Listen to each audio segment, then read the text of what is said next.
Salut Sacha, aujourd'hui Salut. si on se rencontre c'est pour parler de toi et de ton média et aussi de donc, ta mixtape qui est sortie récemment. Et donc pour commencer, je vais te poser la question qu'on a l'habitude de poser. Quelles sont tes études et c'est quoi tes activités actuelles? J'ai commencé une licence AES à la fac de Montpellier l'année dernière. La licence, je l'ai arrêtée au bout de 6 mois. Et du coup, après 6 mois, donc, je me suis occupé comme je pouvais. J'ai fait des stages un peu dans ce qui me plaisait. Puis je me suis reconstruit un projet pro. Et là, depuis, j'ai décidé d'intégrer une école de communication à la rentrée, là, dans quelques jours. Et une école à Lyon qui s'appelle Subdecom. Voilà. D'accord. Et du coup naturellement, la question que je vais te poser c'est quoi la place aujourd'hui du rap dans ta vie? J'écoute une grosse place.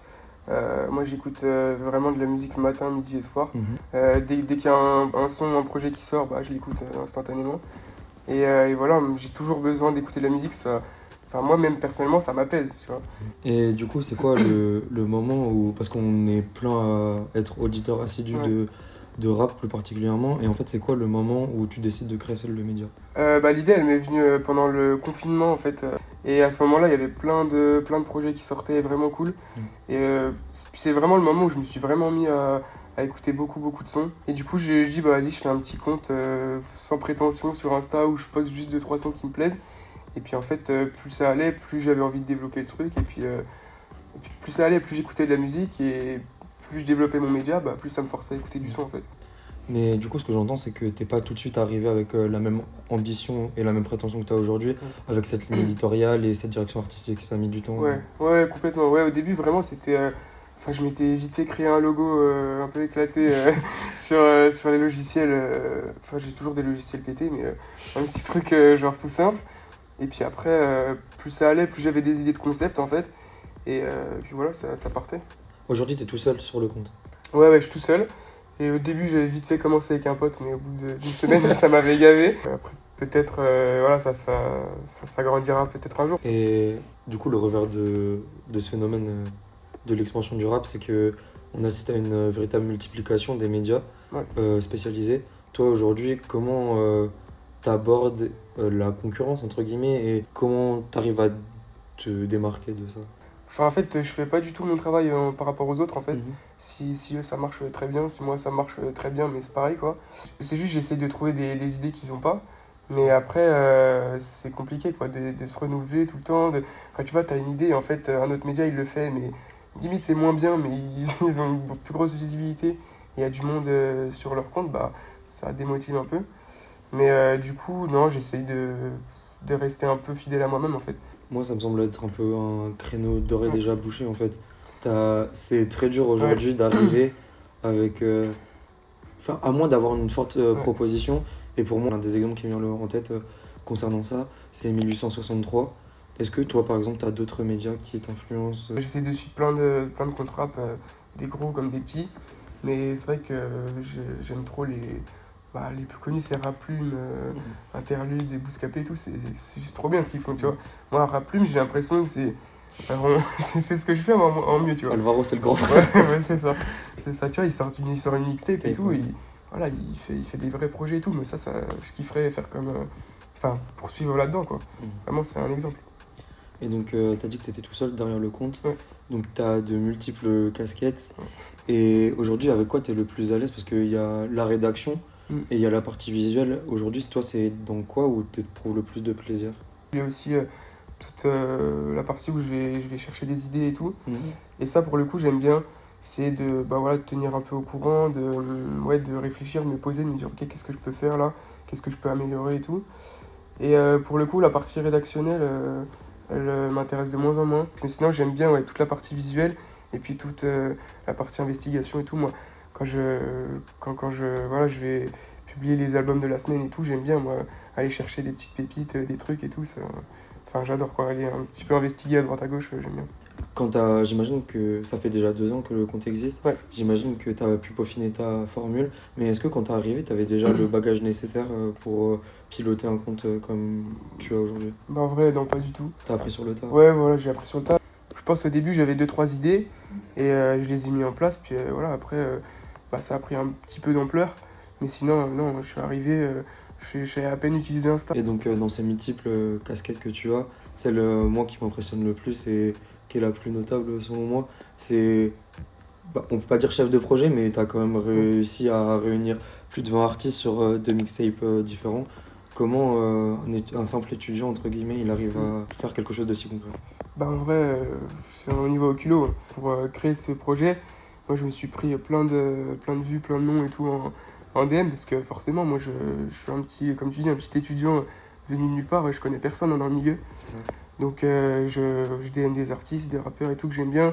Alors j'ai deux, trois potes qui m'ont aidé, hein, qui étaient déjà dans la musique, qui me disent, qui m'ont dit voilà, pour publier un album, il faut passer par ça, il faut faire ça et tout.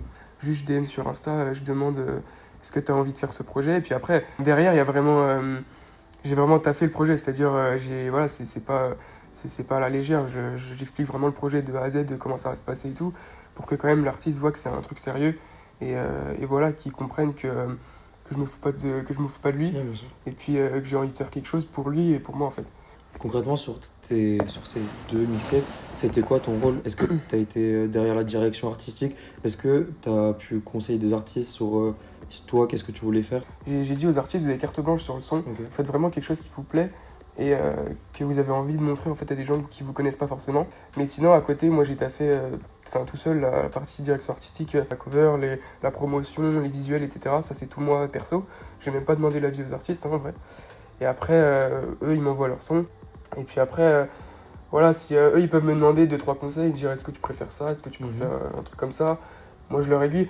Après souvent ce que j'aime bien faire souvent c'est des, enfin là 2 mixtapes c'est un format de 10 sons. J'aime bien faire 5 sons un peu hard et voilà qui tapent un peu et puis 5 un peu plus chill en fin d'album tu vois. Et du coup ça je leur dis bah là il me faut un son un peu plus doux et tout et puis je sélectionne un peu les artistes en fonction de ça tu vois. T'as anticipé ma question parce que j'allais dire, est-ce que Ouais. sur le track listing, du coup, t'as fait ce travail, mais du coup, t'as fait un Ouais. travail de sélection. Et en toute honnêteté, moi j'écoute beaucoup de rap quand même, et sur les 20 artistes que tu as invités, j'en connaissais seulement 2. Tu les connaissais d'avant, comment t'as digué? Je te dis pour le premier j'en connaissais qu'un, c'était un pote. Et puis les autres, non en fait je cherche sur Insta, j'ai 2-3 contacts de mecs comme moi qui font des petits comptes Insta sans prétention mais qui écoutent du son comme moi. Du coup je leur dis bah, est-ce que t'as 2-3 artistes à me conseiller qui n'ont pas encore une grosse exposition tu vois. Et après en fait moi j'écoute vite fait, mais mon avis il est vite fait, hein. J'écoute 2-3 sons, je me dis ok ça peut plaire, enfin ça me plaît je veux dire. Et après je vais envoyer un message, mais avant qu'il y en ait 10 qui disent oui, bah, je te dis, moi j'ai au moins envoyé 100 DM alors qu'il y a des mecs qui me disent oui vraiment tu vois.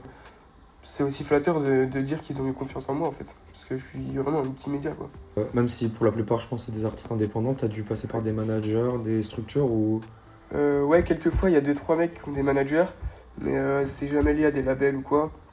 Enfin, des fois j'ai un peu des soucis, les managers un peu gèrent la partie artistique des rappeurs, et du coup ils disent ouais ça non, ça tu mets pas. Moi je préfère parler direct aux rappeurs, quand ils sont en fait en indé, ils m'envoient leur son, je dis ou non c'est beaucoup plus facile. Ça paraît évident parce qu'il y a plusieurs médias qui l'ont fait. T'as dit Rap Plume, Ouais. j'ai dit 1863, mais ça a été quoi toi ta volonté pourquoi en fait avoir fait cette mixtape là et à ce moment-là surtout? Le but, au-delà des chiffres et tout, il y a cet aspect de faire connaître les artistes et de partager un peu nos abonnés, notre communauté. Mais il y a aussi cet aspect de dire aux petits artistes que voilà, on pense à vous, essayer de les stimuler en fait, les stimuler à faire d'autres projets, d'autres sons, à continuer à faire du son parce que derrière, des mecs comme moi, on s'intéresse à eux. Et puis un jour, ça pètera peut-être, tu vois. T'as parlé de chiffres, est-ce que j'imagine qu'il y a une réalité économique derrière ce projet? T'as dit tout ce qui au niveau de la communication, de la promotion et de la direction artistique. Ouais. Aujourd'hui, est-ce que t'es rentable sur ton projet? Ouais, non, clairement pas. Ok. Non, clairement pas, mais après, il y a un budget, mais ça reste vraiment... Enfin, c'est pas un gros budget, quoi. Moi, les artistes, déjà, ils m'envoient leur son gratuitement. Ça, c'est que de la confiance, en fait, hein. Ouais. Moi, je leur dis direct que le projet, il va pas ramener de sous. Mais par contre, derrière, oui, il y a des investissements personnels que moi, moi, je dois faire, évidemment. Mais eux aussi, j'en suis conscient qu'eux aussi, ils dépensent des sous dans leur matos et tout. Donc au final, on dépense un peu tous de l'argent et on se fait aucun bénéfice. C'est juste pour partager notre passion et puis essayer de partager notre communauté et tout et de faire juste de la musique tout simplement. Avec un projet comme le tien, quoi ce qui a été ce qui t'a coûté le plus d'argent? La distribution peut-être, je sais pas. Ouais, c'est ça, c'est distribuer un album sur les plateformes, ça... Enfin, faut passer par un agrégateur en fait. C'est le seul truc qui coûte un peu cher. Après, moi j'ai investi dans le matos pareil, dans les caméras et tout, pour essayer de faire des petits visuels. Je sais pas si t'as vu, mais j'ai fait des clips pour annoncer le projet. Mais sinon, il n'y a pas beaucoup de dépenses en fait. C'est juste la publication du projet. Et après, il y a aussi pour le volume 2, j'ai oublié, mais j'ai payé un graphiste aussi qui m'a aidé à faire toute la DA. La première, je l'avais fait tout seul, mais la deuxième, c'est tout lui qui a fait la cover, etc. Et ça, du coup, c'est ça qui a coûté le plus cher même que la publication du projet.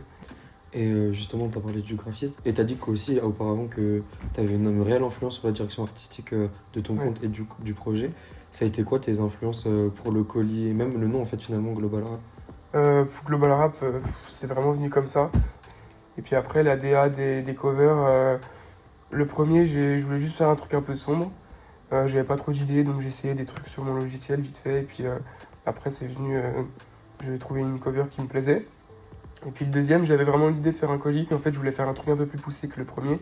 Et là, ça m'est venu l'idée d'un colis un peu mystérieux, je savais pas ce qu'il y avait dedans et tout. Puis en fait, c'est les 10 tracks du projet qui sont renfermés dans le colis en fait. Moi, au premier abord, quand j'ai vu le colis, ça m'a fait penser à Frisk Orleans dans le clip 7 sur 7 qui est assis dans les colis.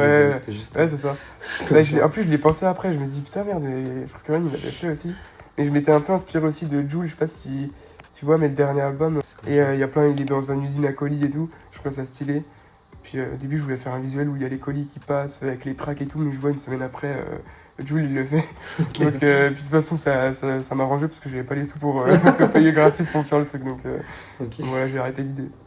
Est-ce que tu envisages de refaire des projets musicaux sous une autre forme peut-être? Je sais. À fond, de toute façon, c'est dans le projet Global Rap, c'est ce qui me plaît le plus, c'est les mixtapes, c'est les albums, c'est être au contact vraiment des artistes. Moi j'aime trop. Tu vois, j'ai peut-être l'idée de faire un projet où je bosserai qu'avec des beatmakers en fait. Je vais me dire, bah voilà, de mettre un peu en lumière ces mecs, pareil, des beatmakers pas trop connus, mais en fait ils font autant de taf que les rappeurs limite. C'est ça.